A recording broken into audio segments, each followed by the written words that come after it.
નમસ્કાર વિદ્યાર્થી મિત્રો, મારી યુટ્યુબ ચેનલ વિદ્યાદીપમાં આપ સૌનું હાર્દિક સ્વાગત છે। મિત્રો, આજના વિડીયોની અંદર આપણે ધોરણ 11મો વિષય છે હિન્દી, તેમાં પ્રથમ સત્રનો પાઠ 5મો। આ પાઠનું નામ છે શિક્ષક કે નામ પત્ર।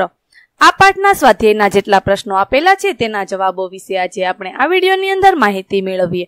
વિદ્યાર્થી મિત્રો, જો તમે મારી ચેનલમાં નવા હોય તો મારી ચેનલને જરૂરથી સબસ્ક્રાઇબ કરો, વિડીયો લાઇક કરો, શેર કરો અને બેલ નોટિફિકેશન આઇકોન ઓન કરો, જેથી આગળના દરેક નવા વિડીયોની નોટિફિકેશન તમારા મોબાઈલની સ્ક્રીન પર મળી શકે। તો ચાલો વિદ્યાર્થી મિત્રો શરૂ કરીએ। ધોરણ 11મો વિષય છે હિન્દી, તેમાં પાઠ 5મો શિક્ષક કે નામપત્ર, તેમના સ્વાધ્યાયનું સોલ્યુશન જોઈએ। તેમાં પહેલો પ્રશ્ન, निम्नलिखित प्रश्नों के उत्तर दिए गए विकल्पों में से उचित विकल्प चुनकर लिखिए। पहलो प्रश्न है, अब्राहम लिंकन ने यह पत्र किसको लिखा था? तो जवाब में आवश्यक ऑप्शन ग, पुत्र के शिक्षक को। अब्राहम लिंकन ने यह पत्र पुत्र के शिक्षक को लिखा था। बीजो प्रश्न, किसको झुकाना सबसे आसान होता? गुंडा। जवाब, गुंडे को झुकाना सबसे आसान होता है। तीजो प्रश्न है, जीत की खुशी किसके साथ मनानी चाहिए? स्वयं के साथ। जवाब, जीत की खुशी स्वयं के साथ मनानी चाहिए। चौथो प्रश्न, सत्य और न्याय के लिए क्या करना चाहिए? तो जवाब में आवश्यक ऑप्शन घ, संघर्ष करना चाहिए। सत्य और न्याय के लिए संघर्ष करना चाहिए। त्यार पछी प्रश्न नंबर 2, एक एक वाक्य में उत्तर दीजिए। पहलो प्रश्न, मेहनत से कमाया हुआ एक पैसा किसके ज्यादा मूल्यवान है? मेहनत से कमाया हुआ एक पैसा मुफ्त में मिले अंडे से अधिक मूल्यवान है। बीजो प्रश्न, बालक को पाठशाला से क्या सबक लेना चाहिए? जवाब, बालक को पाठशाला से भलों के साथ भला और बुरों के साथ टेढ़ा बनने का सबक लेना चाहिए। तीजो प्रश्न, बालक को किस पर पूर्ण विश्वास बनाए रखना चाहिए? बालक को अपने ख्याल और अपनी सूझबूझ पर पूर्ण विश्वास बनाए रखना चाहिए। चौथो प्रश्न, दूसरों के साथ बालक को कैसा व्यवहार करना चाहिए? बालक अच्छे के साथ अच्छा व्यवहार करे और टेढ़ों को सबक सिखाए। पांचवो प्रश्न, बालक को किससे सावधान रहना चाहिए? बालक को चाटुकारों से सावधान रहना चाहिए।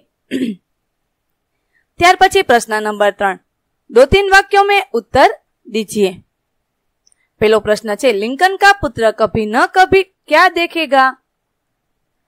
न्यायप्रियता और सत्यनिष्ठा मनुष्य के उत्तम गुण कहे गए हैं, पर सभी मनुष्यों में ये गुण नहीं होते। लिंकन का पुत्र कभी न कभी इस बात को देखेगा। बीजो प्रश्न, दुनिया में किस प्रकार के लोग होते हैं? दुनिया में तरह तरह के मनुष्य होते हैं। कुछ बदमाश किस्म के व्यक्ति होते हैं तो कुछ सज्जन व्यक्ति होते हैं। कुछ राजनेता स्वार्थी होते हैं तो कुछ ईमानदार होते हैं जो अपना पूरा जीवन देश को समर्पित कर देते हैं। कुछ लोग ऐसी दुश्मनी करते हैं कि घात लगाकर बैठे रहते हैं। कुछ ऐसे मित्र होते हैं जो सदा सहायता करने के लिए तत्पर रहते हैं। त्यार पछी तीजो प्रश्न, काव्य में वर्णित प्राकृतिक सौंदर्य को लिखिए। काव्य में प्राकृतिक सौंदर्य का सुंदर वर्णन किया गया है। चिड़िया विशाल आकाश में उन्मुक्त होकर उड़ रही है। सुनहली धूप में भ्रमर फूलों पर मंडरा रहे हैं। हरी भरी पहाड़ियों की ढलान पर नन्हे नन्हे सुंदर फूल हवा के झोंकों के साथ झूम रहे हैं। त्यार पछी प्रश्न नंबर 4, 5 से 6 पंक्तियों में उत्तर लिखिए। पहलो प्रश्न है, लिंकन अपने पुत्र के अंदर कौन कौन से गुण विकसित करना चाहते हैं? तो तेना जवाब में आवशे, लिंकन चाहते थे कि उनका पुत्र परिश्रमी बने, वह अपने बल पर जीना सीखे, वह ईर्ष्या द्वेष से दूर रहे, वह निर्भय बने, उसे पुस्तकें पढ़ने में रुचि हो, वह सत्य और न्याय के लिए लड़े, वह अपने बुद्धि बल से धन कमाए और मुफ्त से मिलने वाला धन की आशा न करे, वह भलों के साथ भला व्यवहार करे और टेढ़ों को सबक सिखाए। इस प्रकार लिंकन अपने पुत्र को वे सारे गुण सिखाना चाहते थे जिनसे वह एक आदर्श नागरिक बने। त्यार पछी बीजो प्रश्न है, लिंकन अपने पुत्र को कैसा बनाना चाहते थे? तो चलो तेनो जवाब જોઈએ। लिंकन अपने पुत्र को एक निर्भय और सत्यनिष्ठ इंसान बनाना चाहते थे। वे चाहते थे कि उसका पुत्र पसीना बहाकर धन कमाना सीखे, वह हार को झेलना सीखे और जीतने पर उसकी खुशी में फूला न समाये।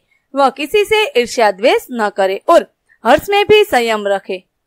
वह गुंडों से डरने के बदले उन्हें झुकाने की कला सीखे। वह प्रकृति के सौंदर्य और ऐश्वर्य का प्रेमी बने। उसमें इतना आत्मविश्वास हो कि वह दूसरों की बातों में न आए। वह उस व्यक्ति जैसा बने जो दुख में भी हंसता है और दूसरों की बातों में आकर अपना मार्ग कभी न छोड़े। लेकिन अपने पुत्र को वीर, धैर्यवान, स्वावलंबी, न्यायप्रिय व्यक्ति बनाना चाहते थे। तीसरा प्रश्न, अब्राहम लिंकन ने यह पत्र किसको ध्यान में रखकर लिखा होगा? अपने पुत्र या उसके शिक्षक को? तर्कपूर्ण उत्तर दीजिए। अब्राहम लिंकन ने यह पत्र पुत्र के शिक्षक को ध्यान में रखकर लिखा होगा। पत्र में लेखक ने शिक्षक को उसके कर्तव्यों की याद दिलाई है। शिक्षक के सामने वे बातें रखी गई है जिन्हें ध्यान में रखकर बालक को शिक्षा देनी है। उसे बालक में उन गुणों की निखारना है जिनका संकेत पिता ने पत्र में किया है। शिक्षक को बालक के पिता की उन इच्छाओं को पूरा करना है जो उसमें पत्र में व्यक्त की है। इस प्रकार पत्र लिखते समय शिक्षक की लिंकन के ध्यान में रहा होगा। चौथा प्रश्न, आपको पत्र का कौन सा अंश अच्छा लगा, क्यों? मुझे पत्र का अंतिम अंश अच्छा लगा। इस अंश में लिंकन शिक्षक से कहते हैं कि वह उनके पुत्र के प्रति केवल ममता का व्यवहार न करे। उनका कर्तव्य उसे एक आदर्श मनुष्य बनाना है। इस कर्तव्य की पूर्ति शिष्य को लाड प्यार करने से नहीं बल्कि उसके प्रति आवश्यक सख्ती बरतने से होगी। उन्हें उसे आगे में तपाकर सोने की तरह निखारना है। इसके लिए उन्हें उसे सख्ती की आग में तपाना होगा।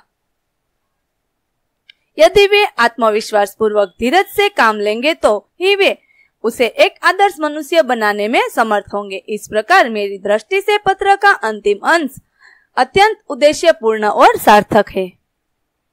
पांचवा प्रश्न, अब्राहम लिंकन क्यों चाहते हैं कि उसका पत्र पुस्तकों के भंडार को जाने? अब्राहम लिंकन अपने